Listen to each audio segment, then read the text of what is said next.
Dear students, myself Praveen Kumar, senior physics faculty Kota.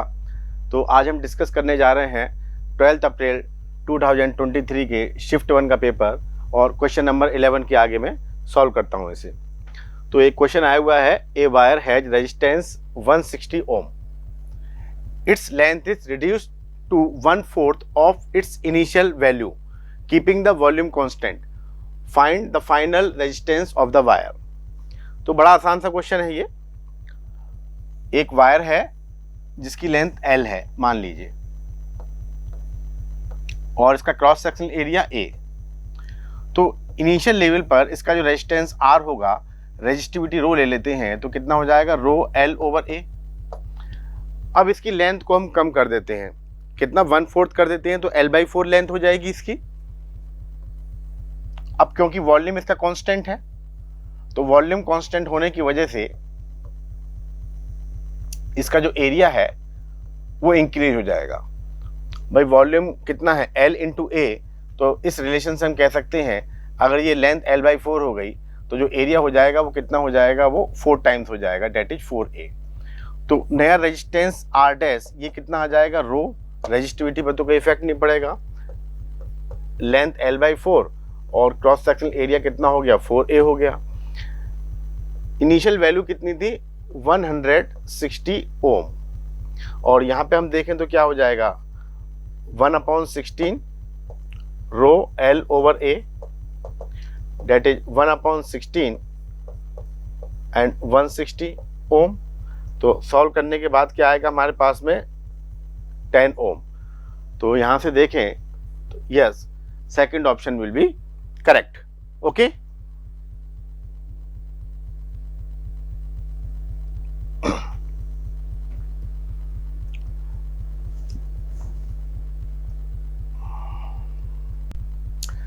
Dear students, तो हम question number 12 देखते हैं। अब इस क्वेश्चन में क्या दिया हुआ है, a conducting circular ring is placed in a uniform and constant magnetic field of 0.4 tesla which is perpendicular to the plane. तो देखिए क्वेश्चन क्या है उसे समझ लेते हैं। एक रिंग है और ये एक यूनिफॉर्म मैग्नेटिक फील्ड में रखी हुई है, और यूनिफॉर्म मैग्नेटिक फील्ड इससे परपेंडिकुलरली पास होता हुआ जा रहा है, और जो बी की वैल्यू है वो गिवन है हमें 0.4 टेस्ला। इसकी जो रेडियस R है वो बढ़ती जा रही है, इंक्रीज होती जा रही है। किस रेट पे, radius is increasing at constant rate 1 millimetre पर सेकेंड। मीन्स हम कह सकते हैं dr/dt इक्वल टू 1 मिलीमीटर पर सेकेंड इक्वल टू 1 × 10⁻³ मीटर पर सेकेंड।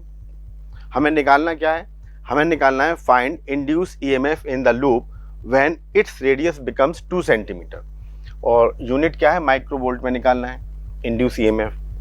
तो यहाँ पर हम इस केस में अगर फ्लक्स निकालना चाहें, मैग्नेटिक फ्लक्स, तो कितना लिख सकते हैं, BA।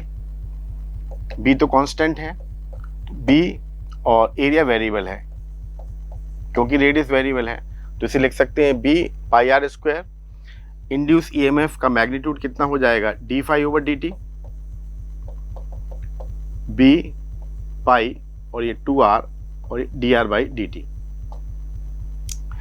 सभी वैल्यूज पुट कर देते हैं यहाँ पे। B की वैल्यू कितनी 0.4, पाई की वैल्यू कितनी 3.14 × 2, R की वैल्यू कब लेनी है, जब 2 सेंटीमीटर हो जाए, तो 2 × 10⁻², और dr/dt की वैल्यू को भी मल्टीप्लाई कर दें हम 1 × 10⁻³ तो ये जो हमारा निकल के आएगा ये आएगा लगभग हमारा 50 माइक्रोवोल्ट। तो कौन सा ऑप्शन सही हो जाएगा, तो हमारा fourth option will be correct. Dear students, तो ये क्वेश्चन है एसर्शन एंड रीजन का, और हम देख रहे हैं कि एसर्शन एंड रीजन बहुत आ रहे हैं इस बार। तो इसमें क्या है समझ लेते हैं। An engine is working between the steam point and ice point of water. तो स्टीम पॉइंट ऑफ वाटर कितना हो गया, 100 डिग्री सेंटीग्रेड। इसको अगर केल्विन में ले लें तो कितना हो गया, 373 केल्विन। ऐसे आइस पॉइंट के बारे में बात करें तो कितना हो गया, 0 डिग्री सेंटीग्रेड। इसको अगर केल्विन में ले लें तो कितना हो गया, 273 केल्विन। ओके, नाउ तो इसके आगे कहा जाता है its efficiency must be less than equal to 26.8%। ठीक है, और रीजन में क्या कहा गया है, Carnot cycle is the maximum efficient cycle working between the given temperature of source and sink. Reason का मतलब क्या है ये समझिए। देखिए, जो कार्नोट की जो एफिशिएंसी आती है ना दो टेम्परेचर के बीच में कार्नोट इंजन की, वो मैक्सिमम होती है। उससे ज़्यादा किसी भी साइकिल या इंजन की एफिशिएंसी नहीं हो सकती है। अगर कोई क्लेम कर रहा है तो वो गलत कर रहा है। मतलब जो भी एफिशिएंसी होगी कार्नोट के अलावा किसी इंजन या साइकिल की, वो कार्नोट से कम होगी। तो हम मान लेते हैं कि अगर ये इंजन कार्नोट इंजन है तो इसकी एफिशिएंसी कितनी हो जाएगी, 1 माइनस T2 अपॉन T1। ठीक है, तो इसको कह सकते हैं T1, इसको कह सकते हैं T2। ये सोर्स हो गया और ये सिंक हो गया, और इसे परसेंटेज में चेंज कर लेते हैं हम।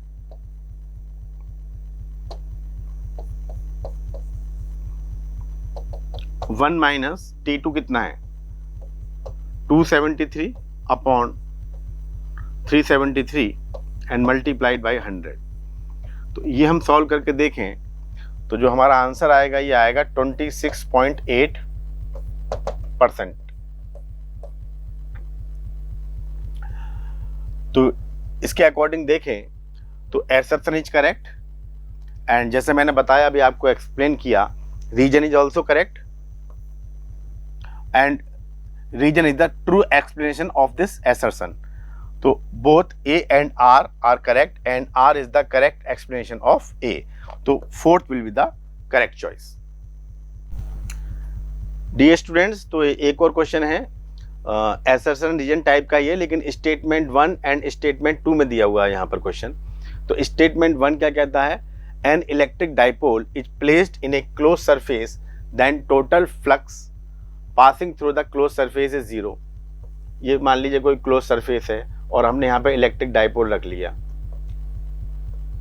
ये जितना चार्ज प्लस ये उतना ही चार्ज यहाँ पर माइनस। तो टोटल फ्लक्स क्या होता है, टोटल फ्लक्स होता है इस क्लोज सरफेस के अंदर net charge upon epsilon not. तो यहाँ पर नेट चार्ज देखें तो कितना आ गया, Q minus Q upon epsilon not, and that is 0। Statement 2 क्या कहता है, both charges of an electric dipole have same magnitude with opposite sign और nature। हाँ, तो बिल्कुल सही बात है, तो बिल्कुल बहुत ही आसान हो गया अब। तो स्टेटमेंट 1 भी सही है, स्टेटमेंट 2 भी सही है। तो अगर हम इसका देखें आंसर, तो both statement 1 and statement 2 are true. तो third will be the correct choice. Dear student, तो ये जो क्वेश्चन दिया हुआ है हमें, ये फ्रिक्शन का रोलिंग के साथ में अटैच करके दिया हुआ है। क्वेश्चन क्या है, a truck of mass 500 kg। तो mass of truck is given as 500 kg moving with constant velocity of 80 kilometre per hour. Coefficient of rolling friction between the road and the truck is 0.04। Mu की value दी हुई है हमें 0.04। पूछा क्या जा रहा है, find work done by engine of the truck to maintain the velocity same means 80 km per hour for 4 km distance। देखिए यहाँ पर वेलोसिटी कांस्टेंट है और यहाँ पे ये बात कर रहा है रोलिंग फ्रिक्शन का। तो इसका मतलब जितना रोलिंग फ्रिक्शन लग रहा होगा उतना ही ट्रक क्या है, फोर्स लगा रहा होगा, क्योंकि नेट फोर्स क्या होनी चाहिए, ट्रक पे 0 होनी चाहिए। और म्यू दिया हुआ है, तो रोलिंग फ्रिक्शन हम कैसे निकाल सकते हैं, F equal to mu N, और नॉर्मल फोर्स ट्रक की कितनी हो जाएगी, mg हो जाएगी। म्यू की वैल्यू कितनी, 0.04, मास कितना 500 और जी की वैल्यू कितनी 10। तो ये सॉल्व करके देखें तो ये कितना आ जाएगा, 200 न्यूटन। ओके, अच्छा, डिस्टेंस कितना चलना है उसे, 4 किलोमीटर का डिस्टेंस चलना है। तो हम कह सकते हैं कि जितनी ये फ्रिक्शन फोर्स लग रही है उतना ही ट्रक का इंजन फोर्स F लगा रहा है। तो work done by truck engine, ये क्या हो जाएगा, ये force F into displacement S। Force कितनी है 200 और डिस्प्लेसमेंट कितना है 4 किलोमीटर। उसको मीटर में चेंज कर लें तो कितना हो जाएगा 4000, 8 इंटू 10⁵ जूल। तो अगर ऑप्शन हम देखें तो yes, second will be correct choice. Dear students, तो ये एक और क्वेश्चन है स्टेटमेंट 1 और स्टेटमेंट 2 का। तो स्टेटमेंट 1 में क्या कहता है, in LCR alternating circuit if the frequency of the source is increased the amplitude of the current initially increases and then decreases. तो बिल्कुल सही बात है। अगर हम ग्राफ बनाएं एलसीआर सर्किट में, सीरीज वाले में, तो ये करंट और ये फ्रीक्वेंसी के बीच में, तो जो हमें कुछ इस तरह से ग्राफ मिलेगा, ऐसे। और जो रेजोनेटिंग फ्रीक्वेंसी होगी F0, उस पर करंट की वैल्यू कितनी होगी, मैक्सिमम होगी। सही बात है। तो फ्रीक्वेंसी जैसे जैसे हम इंक्रीज करते जा रहे हैं वैसे वैसे करंट इंक्रीज होते जा रहा है। आफ्टर दैट रेजोनेटिंग फ्रीक्वेंसी, अगर हम और बढ़ाते हैं फ्रीक्वेंसी को इस F0 वैल्यू से, तो करंट क्या है, करंट फिर कम होता चला जाएगा। तो स्टेटमेंट 1 तो हो गया करेक्ट। स्टेटमेंट 2 क्या है, power factor of LCR circuit is always 1। देखिए पावर फैक्टर क्या होता है, power factor cos phi equal to R/Z, और इसको क्या लिख सकते हैं हम, Z को, इसको लिख सकते हैं ओमेगा L माइनस 1/ωc इसका whole square and plus R²। तो देखो जब सर्किट रेजोनेटिंग होता है, मीन्स जब रेजोनेंस हो रहा होता है, तो ओमेगा L और 1/ωc क्या होते हैं, आपस में कैंसिल आउट हो जाते हैं। तो ऊपर R और नीचे भी R, तो वैल्यू क्या आती है, 1 आती है। मतलब cos फाई की जो वैल्यू 1 आती है वो केवल कब होती है, रेजोनेटिंग फ्रीक्वेंसी पे होती है। उसके अलावा अदरवाइज तो cos फाई की वैल्यू क्या होगी, लेस देन 1 होगी।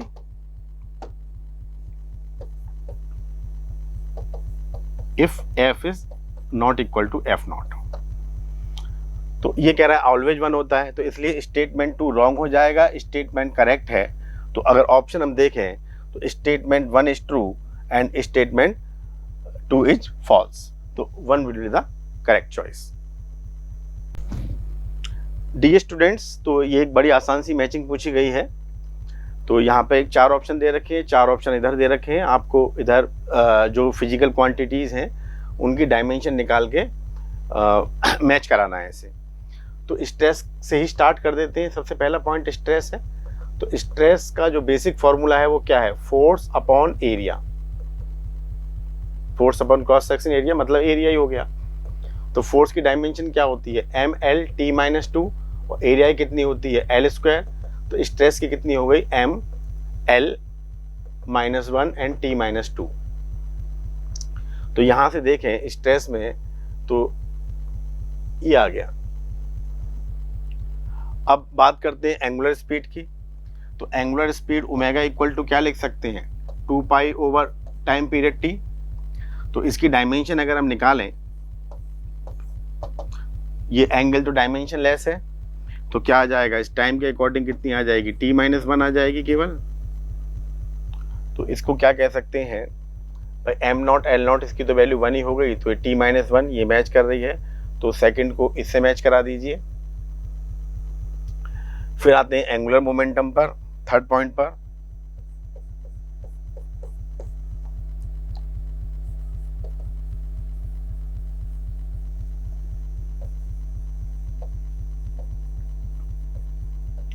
एंगुलर मोमेंटम का जो फॉर्मूला बेसिक होता है क्या होता है, आई ओमेगा।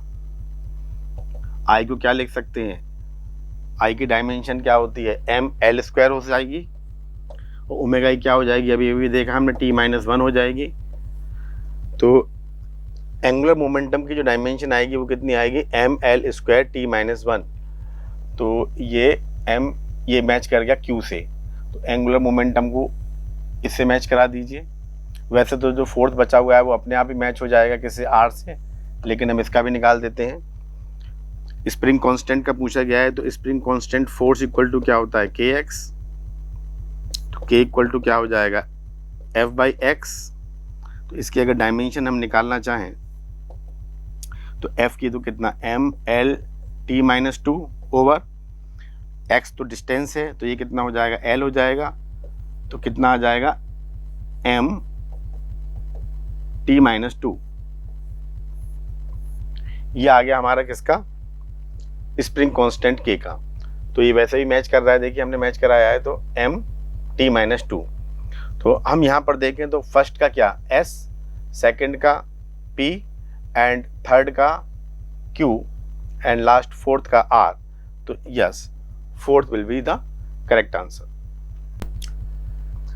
डियर स्टूडेंट्स, तो ये क्वेश्चन ग्रेविटेशन में से पूछा गया है। इस क्वेश्चन में क्या दिया हुआ है, 2 satellites A and B are revolving in same orbit around the earth. Mass of A is 2 times that of B। मतलब मास जो A का है और B का है वो अलग अलग है, कहने का मतलब ये है। तो मान लेते हैं एक का मास MA और दूसरे का मास MB, डिफरेंट मासेस है। Which of the quantity is same for both of the satellite, कौन सी क्वांटिटी सेम होगी। देखिए, अगर हम ऑर्बिटल स्पीड की बात करें, ये अर्थ है और ये रिवॉल्व कर रहा है कोई सैटेलाइट इसके ऑर्बिट में। अर्थ का मास कैपिटल M और इसका मास स्मॉल m, और ये जो रिवॉल्विंग रेडियस है ये स्मॉल r है। तो जो ऑर्बिटल स्पीड हो जाती है इसकी VO, वो कितनी हो जाएगी, वो हो जाएगी √Gm/r। तो साफ साफ पता लग रहा है इसमें सैटेलाइट का मास तो यूज ही नहीं हुआ, केवल किसका मास यूज हो रहा है, अर्थ का यूज हो रहा है। तो इसलिए जो स्पीड मतलब ऑर्बिटल स्पीड है, third will be the correct choice. बाकी और मैं आगे अगर डिस्कस करूं इसे, अगर हम पोटेंशियल एनर्जी निकालते हैं तो potential energy satellite versus earth system की जो होगी वो होगी हमारी -G(m)/r। तो यहाँ स्मॉल m पर डिपेंड कर जाएगा ये, मतलब पोटेंशियल एनर्जी अलग अलग हो जाएगी। काइनेटिक एनर्जी भी अगर हम निकालें तो काइनेटिक एनर्जी आ जाएगी इसकी ½ मतलब स्मॉल m/r। तो ये भी स्मॉल m पर डिपेंड कर रहा है, मतलब सैटेलाइट के मास पर डिपेंड कर रहा है। और टोटल एनर्जी मतलब इसका दोनों का सम कर दीजिए, तो टोटल एनर्जी निकालें तो कितनी आ जाएगी, -½ Gm/r। तो ये हम देख पा रहे हैं कि तीनों ही ऑप्शन मैच नहीं कर रहे हैं, और थर्ड तो वैसे ही हमारा पहले से ही मैच कर गया था। ओके, हाँ तो बच्चों बेटा ये जो क्वेश्चन आया है ये मॉडर्न फिजिक्स से आया है। इसमें क्या गिवन है, photons of energy 12.75 electron volt is incident on a sample of hydrogen atoms which are initially in their ground state। तो ग्राउंड स्टेट पे हमारे हाइड्रोजन एटम्स, तो ग्राउंड स्टेट पे जो उसकी एनर्जी कितनी होती है, -13.6 इलेक्ट्रॉन वोल्ट। इसमें हमने ऐड कर दी फोटोन की एनर्जी कितनी, 12.75। तो हमें जो नीचे मिलेगा वो कितना मिलेगा, -0.85 इलेक्ट्रॉन वोल्ट। तो 0.85 इलेक्ट्रॉन वोल्ट जो होती है वो थर्ड एक्साइटेशन स्टेट की होती है, मतलब जब इलेक्ट्रॉन ग्राउंड स्टेट n=1 से n=4 में पहुंच जाता है। देखें जरा यहाँ पर, इनकी एनर्जी लेवल्स बना लेता हूँ, n=1, n=2, n=3 and n=4। Energy levels अगर देखें यहाँ पर, तो यहाँ पर कितना, -13.6 इलेक्ट्रॉन वोल्ट, ये हो जाएगा 3.4 इलेक्ट्रॉन वोल्ट, और ये 1.51 इलेक्ट्रॉन वोल्ट, और ये कितना, -0.85 इलेक्ट्रॉन वोल्ट। तो इलेक्ट्रॉन है अब हमारा यहाँ पर। तो देखिए कितनी पॉसिबिलिटी हो सकती है डी एक्साइटेशन की प्रोसेस की। एक वेवलेंथ यहाँ पर देगा, फिर 2, फिर 3, 4 और ये 5, और एक और बाकी है यहाँ से लेके यहाँ तक ये 6। तो यहाँ पर जो आंसर हो जाएगा वो क्या हो जाएगा, यस, टोटल नंबर कितने रहेंगे, 6, and 1 will be the correct choice. हाँ तो बच्चों ये क्वेश्चन मैग्नेट से पूछा हुआ है। A magnet having a magnetic dipole moment m is placed in a two magnetic fields B1 and B2. If it is displaced slightly from the equilibrium position, it oscillates 60 times in 20 seconds in B1 and 60 times in 30 seconds in B2. Okay. तो यहाँ पर इसकी अगर हम frequency निकालना चाहें तो यहाँ पर जो फ्रीक्वेंसी F1 पहले वाले केस में कितनी आ जाएगी, 60/20 सेकेंड। या टाइम पीरियड T1 कितना हो जाएगा, इसे पलट देते हैं, 1/F1 डेट इज 1/3। ऐसे यहाँ पर देखें 60 टाइम्स इन 30 सेकेंड, तो फ्रीक्वेंसी F2 निकालें तो ये कितनी हो जाएगी, ये हो जाएगी हमारी 60/30 that is 2 and time period T2 equal to कितना हो जाएगा 1/2 सेकेंड, और ये भी सेकेंड में है। तो हमें दोनों के टाइम पीरियड पता है। क्वेश्चन मतलब किस तरह से होगा, थोड़ा सा मैं और हिंट दे दूं आपको। ये मान लीजिए मैग्नेटिक फील्ड है और मैग्नेट इस तरह से रखी हुई है हमारी, ऐसे इसका नॉर्थ इधर रहेगा और साउथ इधर रहेगा। इस मैग्नेट को अगर थोड़ा सा ऐसे करके छोड़ दें तो ये इस तरह से ऑस्किलेट करेगी, ऐसे ऐसे। इसका जो टाइम पीरियड आता है, टाइम पीरियड वो आता है 2π √ I क्या है, moment of inertia of this magnet. अगर मान लीजिए सेंटर ऑफ मास यहाँ पे हिंज है, अपॉन मैग्नेटिक मोमेंट M और एक्सटर्नल मैग्नेटिक फील्ड ये जो B है ये दिया हुआ है। तो क्या पूछ रहा है क्वेश्चन में, क्वेश्चन में पूछा गया है find the ratio of B1 and B2। तो क्लियर है, बाकी तो देखियो मैग्नेट तो एक ही है, तो I भी सेम होगा और M भी सेम होगा, 2π कांस्टेंट है। तो हम यहाँ से क्या कह सकते हैं कि time period T is proportional to 1/√B, या T1/T2 इक्वल टू क्या कह सकते हैं, √B2/B1। T1 कितना 1/3 और T2 कितना 2/3, तो यहाँ पे क्या लिख देंगे 2/3 इक्वल टू √B2/B1, या 4/9 इक्वल टू B2/B1। और आंसर मांगा जा रहा है B1/B2 में, तो B1/B2 इक्वल टू इसको कहा जा सकता है क्या 9/4। तो 9/4, yes, first is the correct answer. हाँ तो बच्चों ये क्वेश्चन नंबर 21 जो है ये इलेक्ट्रोस्टैटिक्स से पूछा गया है और ये बहुत ही रेगुलर टाइप की प्रॉब्लम है। 64 identical conducting drops each having potential of 10 millivolt are joined to form a bigger drop. Find the potential of bigger drop. तो इस 64 को n मान लेते हैं, जनरल सॉल्व कर देते हैं पहले इसे। मान लीजिए n आइडेंटिकल स्मॉल ड्रॉप है, ये मिलके एक बड़ी ड्रॉप बन गई जिसकी रेडियस नेचुरली बड़ी होगी, और इसकी जो रेडियस है, जो छोटी छोटी ड्रॉप है, इसकी रेडियस को मान लीजिए स्मॉल r, सबकी स्मॉल r होगी क्योंकि आइडेंटिकल है। तो वॉल्यूम को अगर हम कंजर्व करना चाहें तो यहाँ से क्या कर सकते हैं, n × 4/3πr3। टोटल वॉल्यूम इतना हो गया छोटी छोटी ड्रॉप का, वो बड़े ड्रॉप के वॉल्यूम के बराबर होना चाहिए। तो यहाँ से मुझे क्या मिल जाएगा, capital R equal to n⁻⁴ × r। Okay अच्छा, यहाँ पे क्या कह सकते हैं, एक ड्रॉप पर चार्ज कितना है, Q। सभी ड्रॉप पर चार्ज Q होगा क्योंकि आइडेंटिकल ड्रॉप है सबकी सब। तो यहाँ पर जो टोटल चार्ज हो जाएगा वो कितना हो जाएगा, NQ। ये जो स्मॉल ड्रॉप है इसकी जो सरफेस से पोटेंशियल हम क्या लिख सकते हैं, ये लिख सकते हैं K Q और रेडियस कितनी R, तो KQ/R। अब ये जो बिगर ड्रॉप आई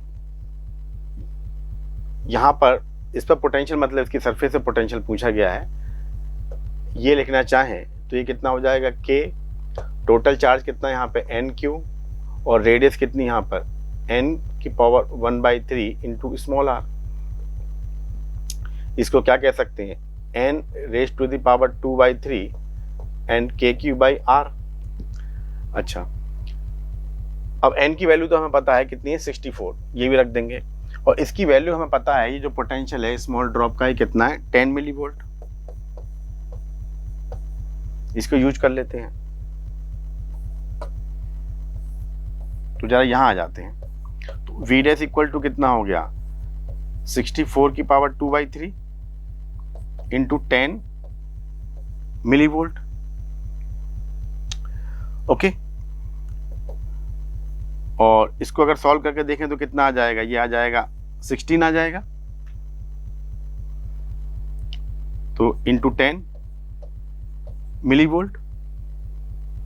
तो ये कितना हो गया, तो ये आंसर हो गया हमारा कितना, 160 millivolt, and second is correct choice. Dear students, तो ये प्रॉब्लम इलेक्ट्रिसिटी से पूछी हुई है। प्रॉब्लम क्या है देख लेते हैं। Potential difference across a conducting wire is kept constant. At 0 degree centigrade the current is 2 ampere and at 100 degree centigrade the current in the wire is 1.2 ampere. ये तो क्लियर है कि टेम्परेचर बढ़ाने पर रेजिस्टेंस बढ़ता है कंडक्टर का, तो इसलिए करंट क्या हो रही है, कम हो रही है। और आगे पूछा गया है find the current in the wire eight 50 degree centigrade. तो प्रॉब्लम को करना स्टार्ट करते हैं। मान लीजिए कंडक्टर है और पहले बात करते हैं कितनी, 0 डिग्री सेंटीग्रेड की। पोटेंशियल डिफरेंस V तो कांस्टेंट मान लीजिए, तो इसमें करंट कितना जा रहा है, इसमें करंट जा रहा है हमारा I1 कह दीजिए इसे, ये जा रहा है हमारा कितना 2 एम्पियर। और जब टेम्परेचर बढ़ा के हमने कितना कर दिया, 100 डिग्री सेंटीग्रेड कर दिया, तो इस वायर में से करंट I2 ये जा रहा है हमारा कितना 1.2 एम्पियर। तो इसे इनिशियल रेजिस्टेंस ले लीजिए R0 0 डिग्री सेंटीग्रेड पर, तो पोटेंशियल डिफरेंस तो B मान लेते हैं, तो कितना हो गया V/I डेट इज V/2, और यहाँ पर कह सकते हैं R, इसको कह सकते हैं V/1.2। ओके, तो हमारे पास में क्या रिलेशन है, R = R0 1 + alpha delta T, जहाँ डेल्टा T टेम्परेचर डिफरेंस है, अल्फा कोफिशिएंट है रेजिस्टेंस के लिए। तो R की वैल्यू रख देंगे यहाँ पे V/1/2 = V/2 = 1 + alpha delta T। V से V कैंसिल आउट कर दीजिए, तो ये 20/12 1 + अल्फा डेल्टा T। और इसको यहाँ पर सॉल्व करें तो ये 3 और ये 5, तो 5/3 - 1 = अल्फा, और डेल्टा T की जगह भी क्या रख सकते हैं हम, 100 रख सकते हैं। तो ये कितना आ गया, 2/3 = अल्फा इंटू 100। तो अल्फा की वैल्यू कितनी आ गई, 1/150। यहाँ से आगे बढ़ते हैं या यहीं पर ही सॉल्व कर देते हैं। फिर से देख लेते हैं कितना, 50 डिग्री सेंटीग्रेड पे, 50 डिग्री सेंटीग्रेड पर करंट की वैल्यू पूछ रहा है। मान लिया करंट की वैल्यू कितनी, I हो गई वो, तो V/I = ये वाला रेजिस्टेंस यूज कर लीजिए, कितना V/2 और 1 + अल्फा, और डेल्टा T यहाँ पे कितना हो गया, 0 से 50 डिग्री सेंटीग्रेड बढ़ा दिया तो कितना हो गया, 50 हो गया। फिर से यहाँ पे V से V कैंसिल आउट कर दीजिए, तो 1/I = 1/2 1 + अल्फा की वैल्यू कितनी, 1/50, और ये कितना 50, 1/I 1/2, ये कितना हो गया 1 + 1/3, 1/I = 1/2, और ये कितना हो गया 4/3। इससे ये काट दीजिए 2 से 4 को, तो I = कितना हो गया, I = हो गया हमारा 3/2 एम्पियर, मीन्स 1.5 एम्पियर। तो yes, second will be right choice. Dear students, तो ये जो प्रॉब्लम आई हुई है रोलिंग से आई हुई है। प्रॉब्लम क्या है देख लेते हैं एक बार। A spherical shell rolls without sliding on a horizontal surface, मतलब रोलिंग हो रही है। Ratio of its rotational kinetic energy and translatory kinetic energy is x/3। तो x की वैल्यू निकालनी है, मतलब हमें केवल क्या निकालना है, हमें इस प्रॉब्लम में kinetic energy rotational upon kinetic energy translational, इसका रेशियो निकालना है। तो मान लीजिए शेल है और ये प्योर रोल कर रहा है, इसके सेंटर ऑफ मास की velocity v, angular velocity omega, और मान लेते हैं इसकी रेडियस कितनी r। प्योर रोलिंग हो रहा है तो क्या कह सकते हैं, v equal to r omega is valid. तो इसकी ट्रांसलेटरी काइनेटिक एनर्जी कितनी होगी, हाफ m, मास मान लीजिए m है, और सेंटर ऑफ मास की वेलोसिटी vcm का स्क्वायर कर दीजिए। सेंटर ऑफ मास की वेलोसिटी मैंने v दिखा रखी है तो कितनी हो गई, हाफ m v स्क्वायर। इसकी rotational kinetic energy half centre of mass के अबाउट ICM और ओमेगा स्क्वायर। हाफ ICM को क्या लिख सकते हैं, कितनी होती है, 2/3 mr स्क्वायर, और ओमेगा को क्या लिख सकते हैं यहाँ से, v अपॉन r, तो v square upon r square. तो ये कितना आ जाएगा, ये आ जाएगा 1/3 m v स्क्वायर। अब देख लेते हैं, तो k rotational upon k translation अगर हम देखें तो ये आ जाएगा हमारा 2/3, और इसने जो रेशियो दे रखा है, क्या दे रखा है, x/3। इसका मतलब x की वैल्यू क्या है, x की वैल्यू 2 है, तो 2 मतलब फर्स्ट में आ रही है, तो first will be the correct answer.